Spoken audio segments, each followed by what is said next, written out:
Bonjour à tous, j'espère que vous allez tous bien. Aujourd'hui, je vais vous présenter l'examen de syntaxe S5 et je vais vous présenter sa correction avec explication. Suivez avec moi. Premièrement, vous avez la question. Rappelez succinctement, ça veut dire brièvement, les grandes lignes, objets et concepts du fonctionnalisme et du générativisme. Vous avez 3 points sur cette question. Alors, c'est une question très simple. Vous allez répondre comme suite. Pour André Martinet, c'est obligatoire. Vous devez dire les auteurs de chaque plutôt du fonctionnalisme et du générativisme. Pour André Martinet, le fonctionnalisme insiste sur le rôle de la langue comme instrument de communication doublement articulé. À un premier niveau, les unités de la première articulation sont nommées monème et celles de la deuxième articulation phonème. La double articulation est la base d'une économie linguistique selon Martinet. Ainsi, avec un nombre infini de phonèmes, on produit un ensemble fini de morphèmes et donc un nombre infini d'énoncés. Le générativisme, selon de Noam Chomsky, se base sur la compétence/performance. Noam Chomsky introduit la dimension individuelle et psychologique du locuteur. Le générativisme a pour but de rechercher le modèle type qui permet de rendre compte des phrases toujours bien formées. L'objet d'étude du générativisme n'est pas un corpus fini, mais l'infinité des réalisations possibles. L'objet n'est plus empirique, l'analyse se base sur l'intuition que le locuteur-auditeur natif a de sa propre langue. Pour expliquer le générativisme, Noam Chomsky fait appel à la notion de transformation. Ainsi, il y a des transformations obligatoires et des transformations facultatives. La grammaire générative calque son modèle explicatif sur la génétique. C'est une grammaire universelle qui cherche les constantes syntaxiques grâce auxquelles toutes les phrases d'une langue sont produites et comprises d'une façon infinie. Donc voilà la première question. On a répondu à la première question qui était rappeler succinctement, ça veut dire brièvement, les grandes lignes, objets et concepts du fonctionnalisme et du générativisme. D'accord ? Passons à la deuxième question qui est analyser le corpus suivant en termes d'aspect et de cas. Et c'est sur 4 points et vous avez 3 phrases.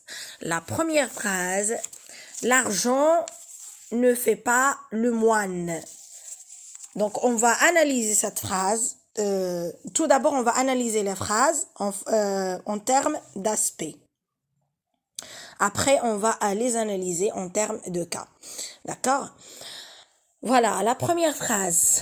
On commence par l'aspect maintenant. On analyse les phrases en termes d'aspect. L'argent ne fait pas le moine.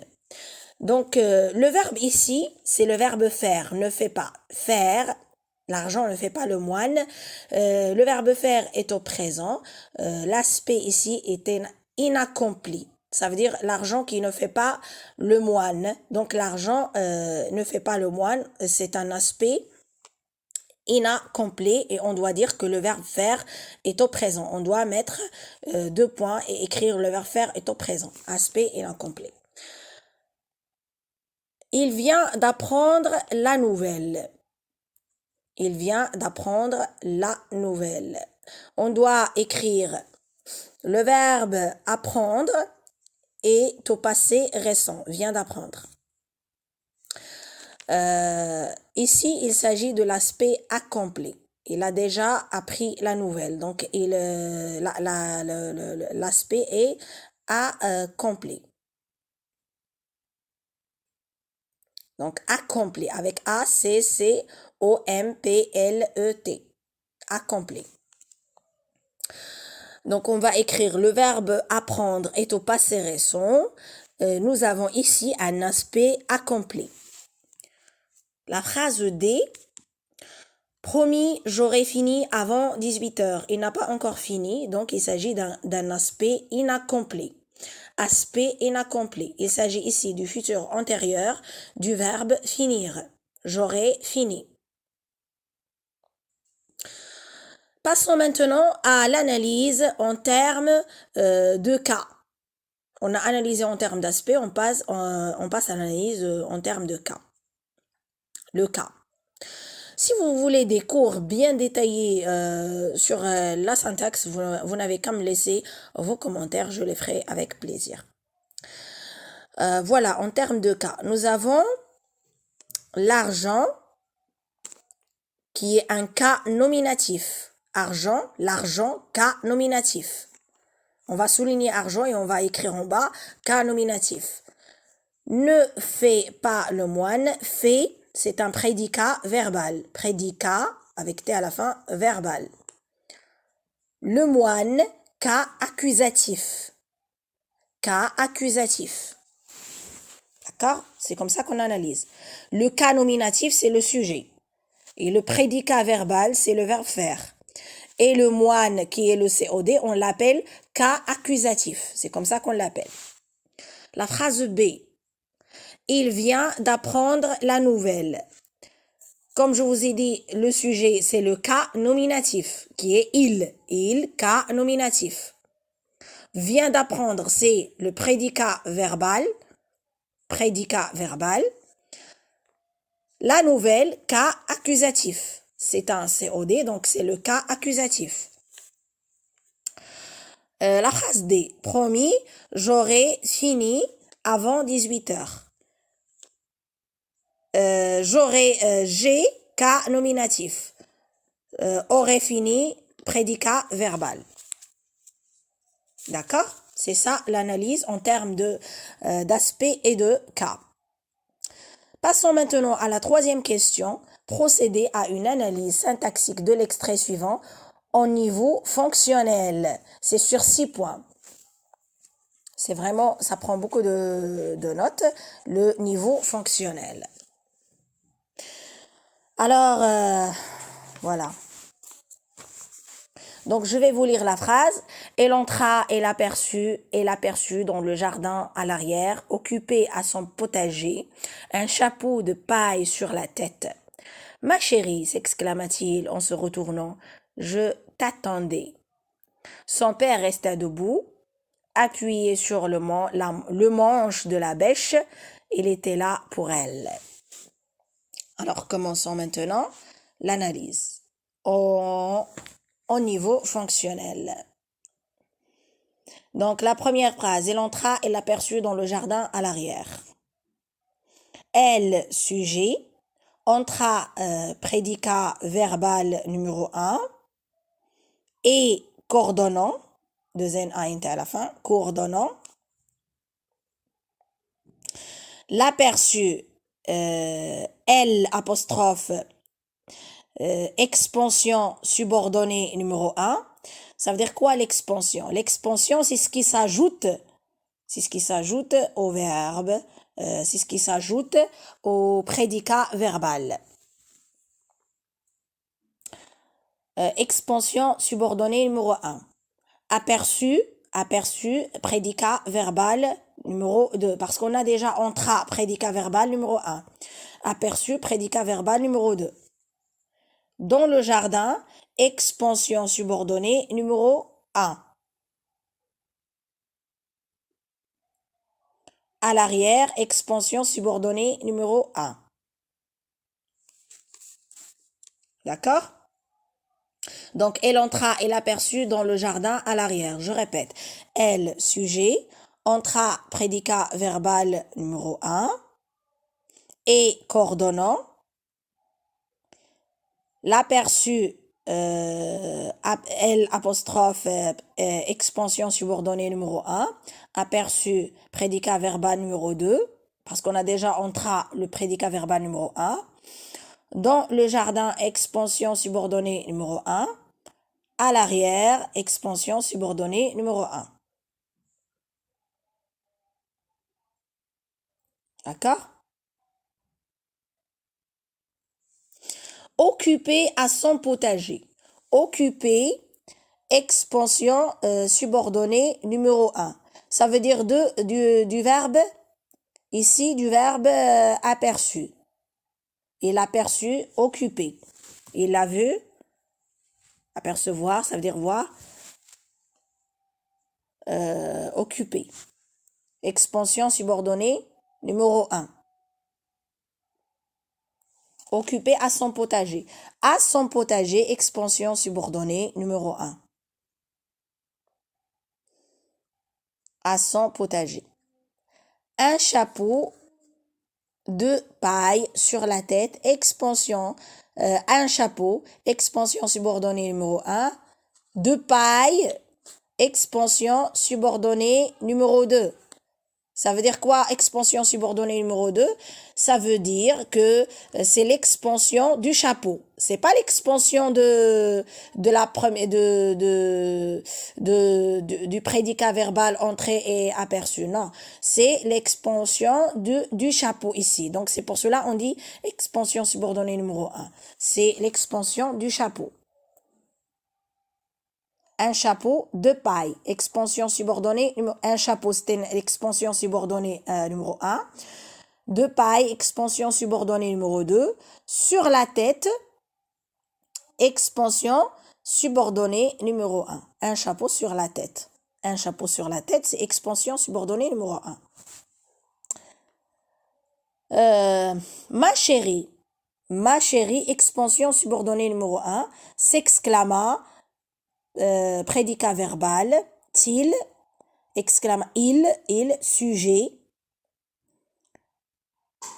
En se retournant, expansion subordonnée numéro 1, je, sujet, t, apostrophe, expansion subordonnée numéro 1, s'exclama-t-il en se retournant. D'accord? Je répète, exclama-t-il en se retournant, je t'attendais. Je, sujet, T apostrophe, expansion subordonnée numéro 1, attendez, prédicat verbal. Voilà. Son père resta debout, appuyé sur le manche de la bêche. On va analyser ça en termes au niveau fonctionnel. Son père actualisateur, ça veut dire le sujet, on l'appelle actualisateur ici parce que il est non. Quand on n'a pas je, tu, il, on dit actualisateur. Et quand on a elle, je, tu, on appelle sujet. D'accord? Comme au début, quand on a dit elle entra, elle, on l'a appelé sujet. Ici, on a son père, on va dire actualisateur. Resta, copule. Copule, c'est un verbe d'état, comme était et tout ça, copule. On l'appelle copule, verbe d'état.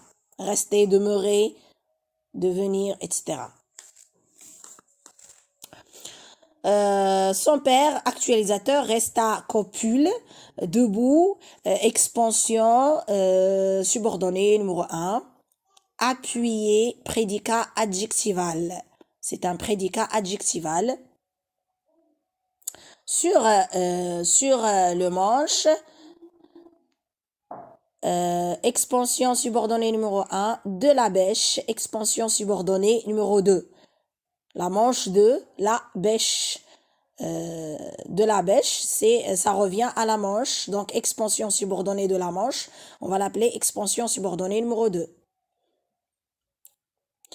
Il était là pour elle. Il, actualisateur, était. Pourquoi on l'a appelé actualisateur? Parce qu'on a copule. Lorsqu'on a copule, Lorsqu'on a copule, ça veut dire un verbe d'état, on appelle le sujet actualisateur. C'est clair?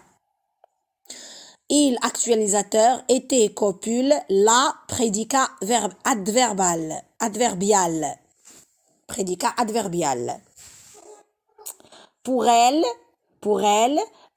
expansion subordonnée numéro 1. C'est clair, on a terminé la troisième question. La quatrième question maintenant. Analysez les phrases suivantes en termes de transformation. Vous avez ici 5 points. Grammaire générative transformationnelle, selon, entre parenthèses, grammaire générative transformationnelle. C'est sur 5 points. 2 chats se bagarrent dans le jardin. Donc, quand je dis analyser les phrases suivantes en termes de transformation, grammaire générative transformationnelle, ça veut dire, on va analyser les phrases. On va analyser selon la transformation passive. Ici, on a combien de transformations? 5 transformations. Transformation passive, transformation nominale, transformation pronominale, transformation impérative et transformation impersonnelle. 5 transformations. Je répète, transformation passive, nominale, pronominale, impérative et impersonnelle. C'est ça ce qu'on appelle la transformation, selon la grammaire générative transformationnelle. La première phrase, 2 chats se bagarrent dans le jardin. On commence par la transformation passive. Dans la transformation passive, ça veut dire qu'on va transformer à la voix passive. La phrase, on va la transformer à la voix passive. Pour transformer la phrase à la voix passive, il faut d'abord avoir un COD. Ici, nous n'avons pas un COD. Les 2 chats se bagarrent dans le jardin. Nous n'avons pas le COD. Aussi, nous avons le CCL, le complément circonstanciel de lieu, dans le jardin.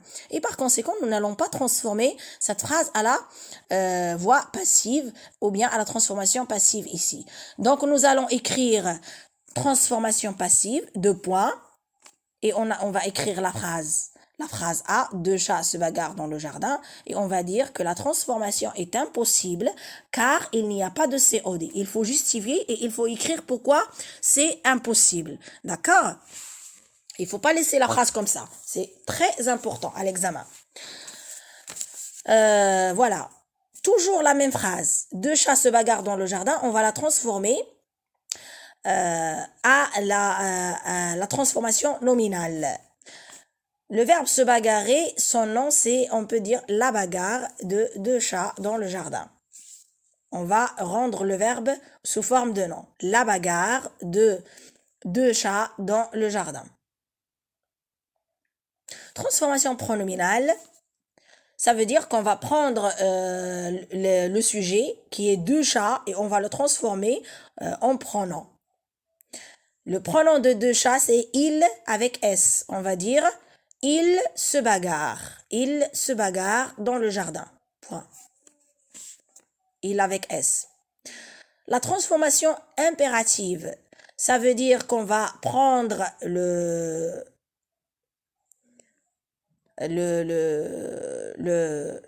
sujet et on va plutôt qu'on va transformer la phrase à l'impératif. Pourquoi ici on a 2 chats se bagarrent dans le jardin? Impossible de transformer car le sujet est à la 3e personne du pluriel. Quand on a un sujet à la 3e personne du pluriel, on ne transforme pas à la forme impérative ici. 2 chats se bagarrent dans le jardin. D'accord? Si on avait, par exemple, vous, on peut dire, parce que on doit, à l'impératif, on n'a que 3 personnes. On a, voilà.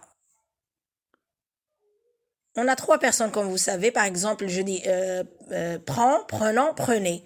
C'est ça, on a 3 personnes. Ici, on ne peut pas parce qu'on a la 3e personne du pluriel qui est 2 chats, il, avec S. Donc, on va écrire transformation impérative impossible car on va écrire la phrase 2 chats se bagarrent dans le jardin. voilà, impossible de transformer cette phrase à la forme impérative. Pourquoi? Parce que le sujet est à la troisième personne du pluriel. La transformation impersonnelle. La transformation impersonnelle, deux chats se bagarrent dans le jardin. Voilà. La transformation impersonnelle, on va dire impossible. Pourquoi? Parce qu'on a un sujet réel qui est deux chats. Sujet réel, on ne peut pas transformer la phrase à la forme impersonnelle. La phrase B. Vous avez déjà complété ce document. Vous avez déjà complété ce document. Vous avez complété quoi? Ce document. Donc, on peut transformer à la voix passive. La transformation passive est possible. Pourquoi? Parce que nous avons un COD et nous allons dire ce document a été déjà complété par vous. D'accord?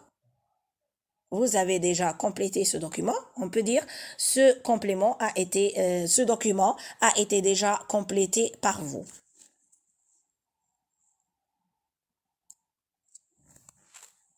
C'est clair?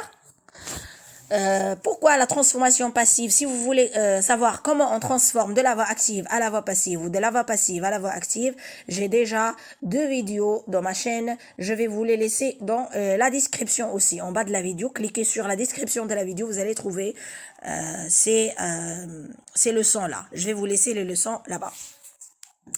La transformation passive, je vous ai dit, c'est ce document a été déjà complété par vous. Pourquoi? Parce qu'on a le verbe compléter qui est conjugué au passé composé. Donc, on va conjuguer le verbe être au passé composé aussi.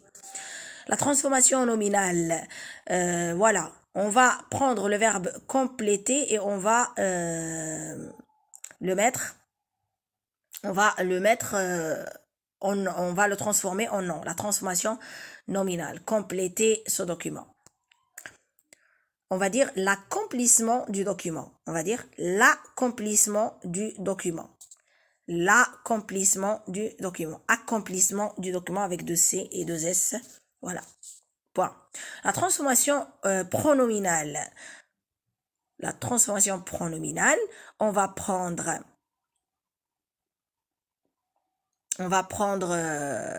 ici, on doit